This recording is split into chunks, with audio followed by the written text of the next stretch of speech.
Hi friends, welcome to our academy.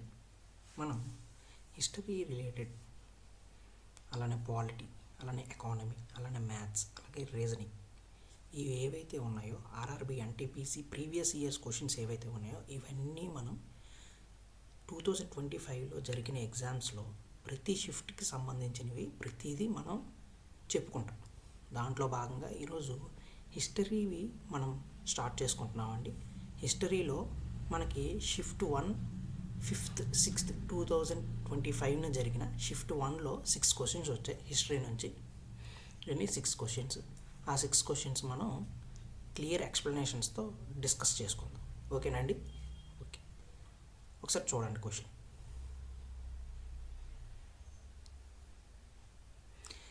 In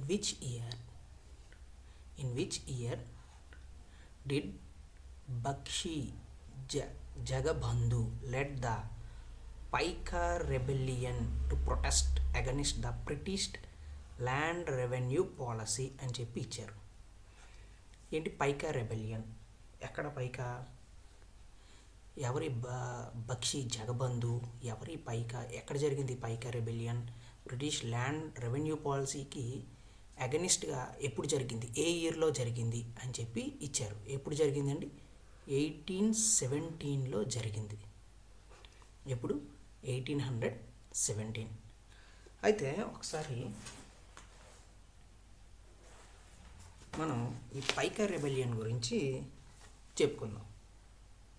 పైకా rebellion గురించి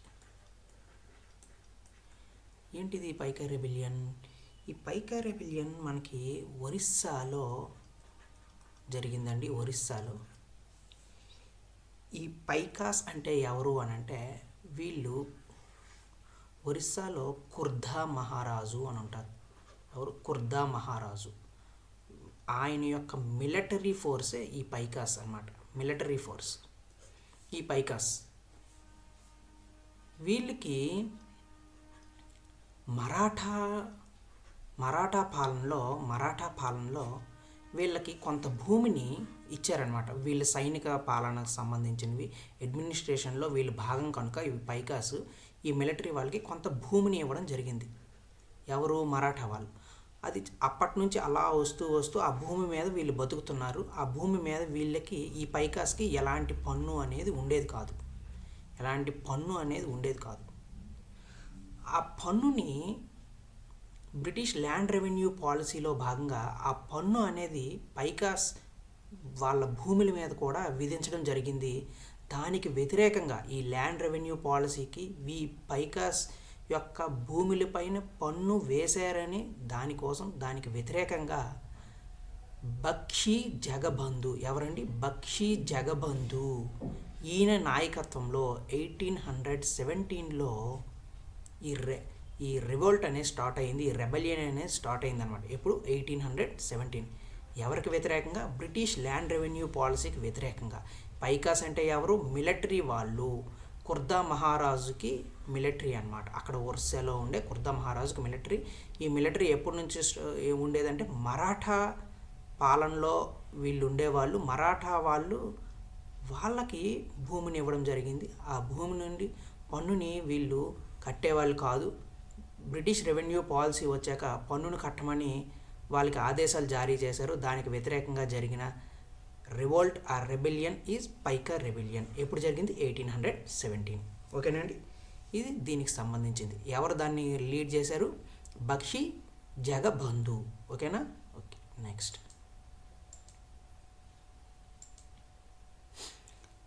next what is the main focus of Sangam anthologies Purananuru Pattirupattu from the Ettuthokai collection. ఓకేనండి? ఏంటిది ఎట్టుటొకాయ్ collection అనేది? సంగం లిటరేచర్లో ఒకనొక భాగం ఎట్టుటొకాయ్ collection. దేంట్లో అండి? సంగం లిటరేచర్లో భాగం. వీంట్లో 8 కలెక్షన్ ఆఫ్ పాయింట్స్ అని ఉంటాయి. కొన్ని కలెక్షన్స్ ఆఫ్ పాయింట్స్ ఉంటాయి. వాటిని 8 కలెక్షన్స్ ఆఫ్ పాయింట్స్ అని అంటారు. దీన్నే ఎట్టుటొకాయ్ అని అంటారు. వీంట్లో పురననూరు, పట్టిరపట్టు, సంగం యాంథాలజీస్ ఇవన్నీ ఎక్కువగా ఫోకస్ చేసే దేని మీద అంటే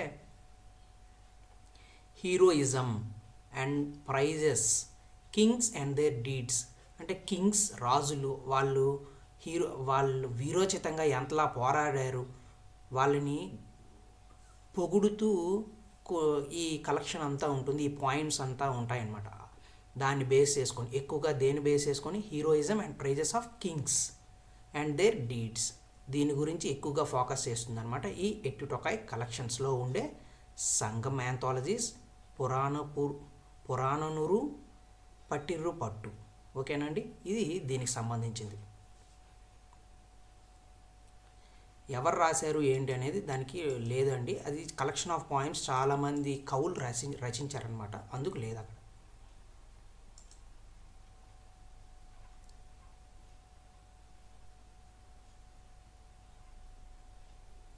next third one. In South Indian temple architecture, what is the name of stepped or pyramidal structure built above the sanctum? Sanctum లేదా గర్భగృహ రెండు ఒకటే అండి. శాంక్టమ్ లేదా గర్భగృహ. ఇక్కడ క్వశ్చన్ ఏంటి అని అంటే, గర్భగృహ పైన ఒక పిరమిడ్ స్ట్రక్చర్ ఉంటుంది, ఆ పిరమిడ్ స్ట్రక్చర్ని ఏమంటారు? అది అక్కడ సౌత్ ఇండియన్ టెంపుల్ ఆర్కిటెక్చర్లో అంట. South Indian temple architecture. మనకి నార్త్ ఇండియన్లో నగర, అలాగే సౌత్ ఇండియన్లో ఎక్కువగా ద్రవిడన్ స్టైల్స్ ఆర్కిటెక్చర్స్ అనేవి మనకు ఎక్కువగా కనిపిస్తాయి. నార్త్ ఇండియన్స్లో నగర, అలాగే సౌత్ ఇండియన్స్లో ద్రవిడ స్టైల్ స్ట్రక్చర్ అనేది మనకు కనిపిస్తుంది అనమాట.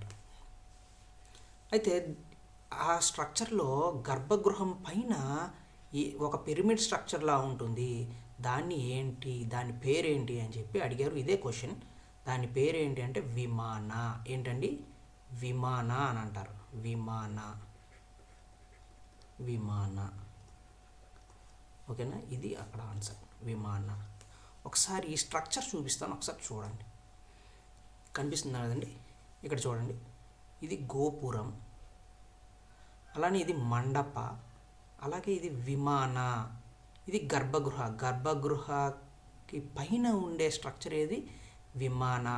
ఈ విమానం పైన ఉండేది శిఖరం అంటారు, శిఖర.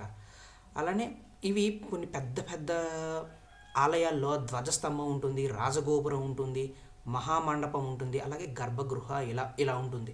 ఇది సౌత్ ఇండియన్ స్ట్రక్చర్ అన్నమాట. South Indian structure. గర్భగృహ పైన ఏముంటుందండి? విమాన అని ఉంటుంది. గర్భగృహం మనం ఏమంటాం? శాంక్టమ్ అని కూడా అని అంటాం. ఓకేనా, ఇది దానికి సంబంధించింది. నెక్స్ట్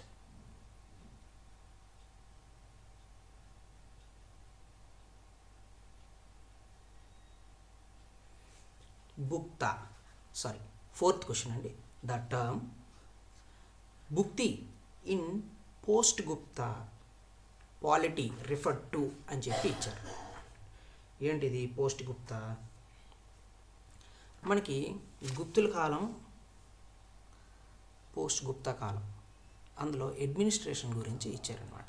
అడ్మినిస్ట్రేషన్ గురించి ఈ క్వశ్చన్. అయితే మనకి పోస్ట్ గుప్తా కాలంలో హరియంకులు వీళ్ళు ఉంటారన్నమాట. అయితే ఇక్కడ వీళ్ళు అడ్మినిస్ట్రేషన్ ఎలా ఉంటుందంటే, రాజ్యానికి రాజు ఉంటాడు. ఈ రాజ్యం కొన్ని డివిజన్స్ అవుతుంది, దాన్నే భుక్తి అని అంటారు. భుక్తి. దీన్నే ఏమంటారు? ప్రావిన్సెస్ ఇప్పుడు ఉండే వాటిల్లో ప్రావిన్సెస్ అంటే రాష్ట్రాల కింద కూడా మనం అంటాం. రాష్ట్రాలు భుక్తి అని అంటాం. ఈ భుక్తి విషయాలు అంటే విషయాస్ డివిజన్ అవుతుంది. ఈ విషయాస్కే విషయపతి ఉంటాడు. తర్వాత విలేజెస్, గ్రామాలు, గ్రామాధిపతి ఉంటాడు. గ్రామాధిపతి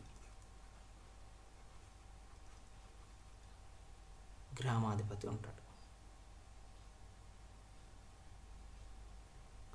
ఓకేనండి. ఏంటి భుక్తి అంటే ఈ టర్మ్ దేని రిలేటెడ్? పోస్ట్ గుప్తాస్లో ట్యాక్స్ ఆఫీసర్, కింగ్ కాదు. దేనికి రిలేటెడ్? ప్రావిన్స్కి రిలేటెడ్. ప్రావిన్స్ అంటే మనం ఒక రకంగా ఏమంటాం? రాష్ట్రాలు అని కూడా అంటాం. పోస్ట్ గుప్తాలో అడ్మినిస్ట్రేషన్ బట్టి మనం ఇది చెప్పామన్నమాట ఈ క్వశ్చన్. ఓకేనా.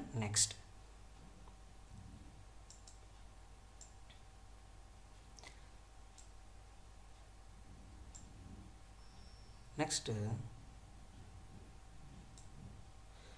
The Takht i Bahi inscription to which Parthian ruler అని చెప్పి ఇచ్చారు. To which Parthian ruler.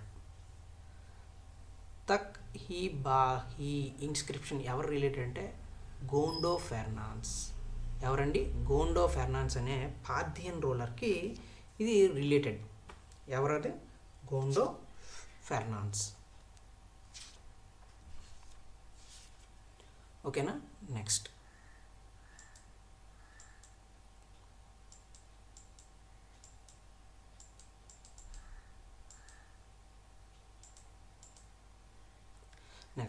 who among the following founded the Vedanta College in Calcutta to promote both Indian and Western learning అని చెప్పి ఇచ్చారు. ఎవరండి వేదాంత కాలేజ్ని కలకత్తాలో ప్రమోట్ చేసింది? మనకి సాంఘిక సంస్కరణోద్యమం అని చెప్పి ఉంటుంది, రెనైసెన్స్. దాంట్లో భాగంగా ఈ క్వశ్చన్ ఇచ్చారు, అంటే మోడర్న్ హిస్టరీలో. అయితే దీనికి వేదాంత కాలేజ్ని కలకత్తాలో 1825 ఆ టైంలో దీన్ని ఏర్పాటు చేశారనమాట. ఎవరు ఏర్పాటు చేశారంటే రాజారాం మోహన్ రాయ్. ఎవరండి? రాజారాం మోహన్ రాయ్ ఏర్పాటు చేశారు. ఈయన్నే పయన్యూర్ అంటే ఫస్ట్ ఈయనే మనకి రెనైసెన్స్ తీసుకొచ్చారు అని చెప్పి, అలానే ఈయనే ఫస్ట్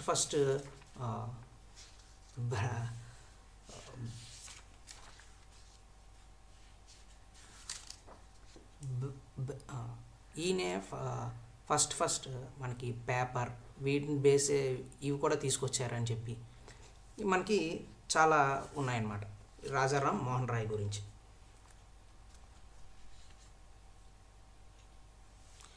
రాజారాం మోహన్ రాయ్ ఈయన గురించి ఒకసారి చూద్దాం. ఈయన బెంగాల్లో రాధానగర్లో ఈయన జన్మించారండి. బెంగాల్లో రాధానగర్లో.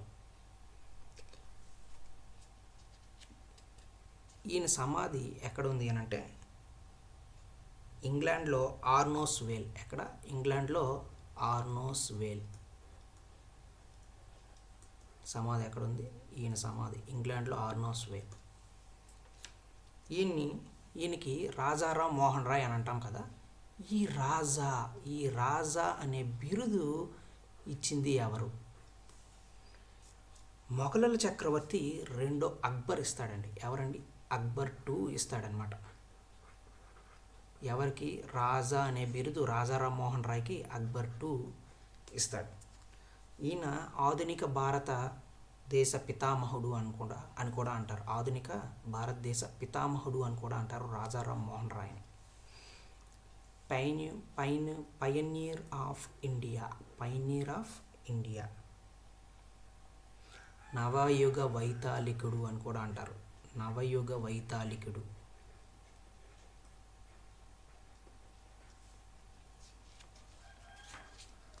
ఈయన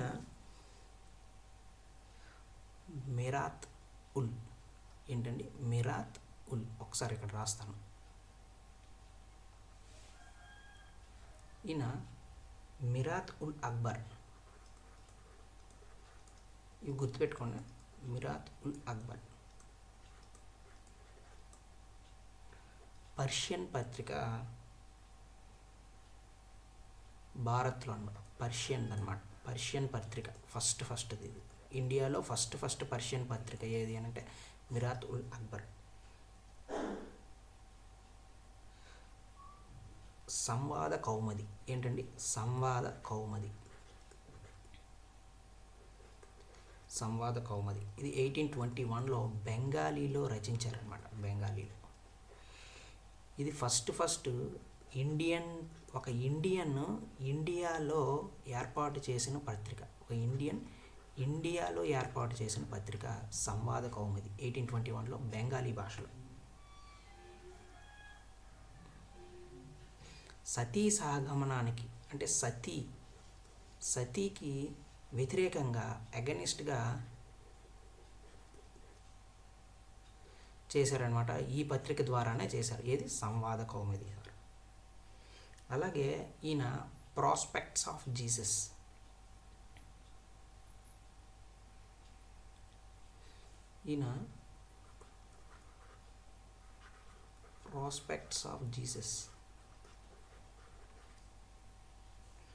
అలాగే guide to peace and happiness,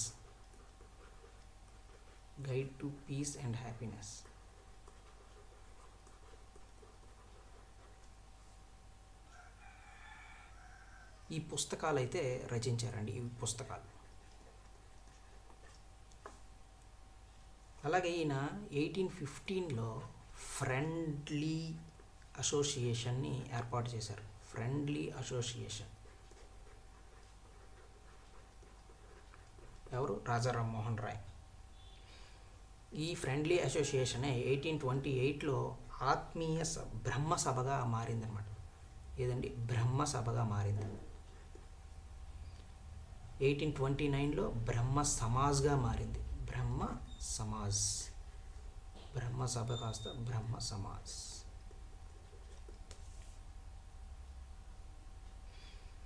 దీనికి ఈ బ్రహ్మ సమాజ్కి కార్యదర్శిగా తారాచంద్ర, దీనికి సెక్రటరీ ఎవరండి? సెక్రటరీ లేదా కార్యదర్శి. సెక్రటరీ ఎవరు? తారాచంద్ చక్రవర్తి. ఇవి ఇంపార్టెంట్, ఇవి ఒకసారి చూసుకోండి. చక్రవర్తి.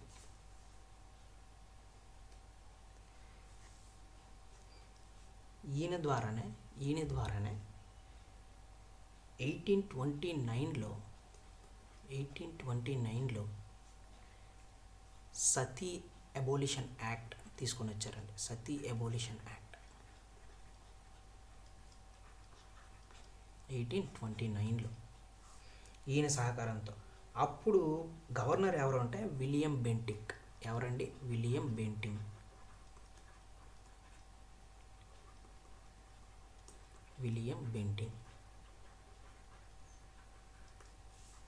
సతీ అబోలిషన్ యాక్ట్ని తీసుకొని వచ్చినప్పుడు గవర్నర్ ఎవరు? William Bentinck.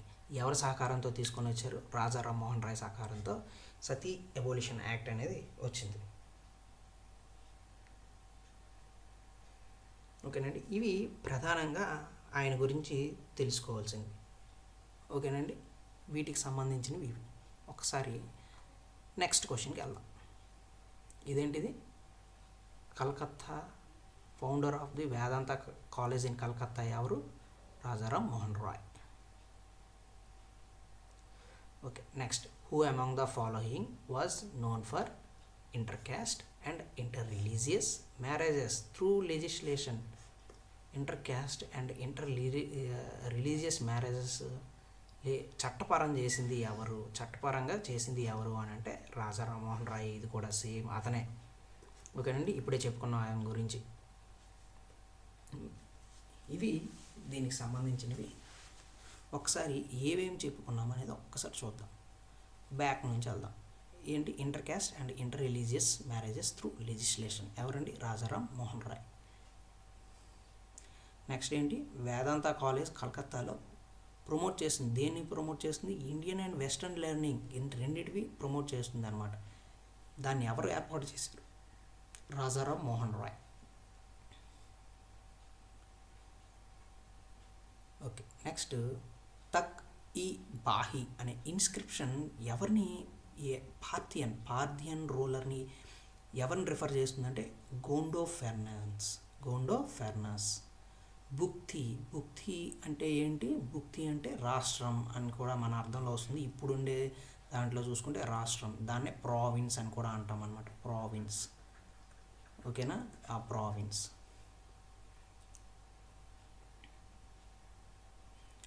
నెక్స్ట్ ఏంటి, సౌత్ ఇండియన్ ఆర్కిటెక్చర్లో పిరమిడ్ గర్భగృహం అంటే శాంక్టమ్ అని అనడం, దానిపైన పిరమిడ్ స్ట్రక్చర్లో లేక స్టెప్డ్ స్ట్రక్చర్లో ఉంటుంది. దాన్ని ఏమంటారు అని అంటే విమాన అని అంటారు.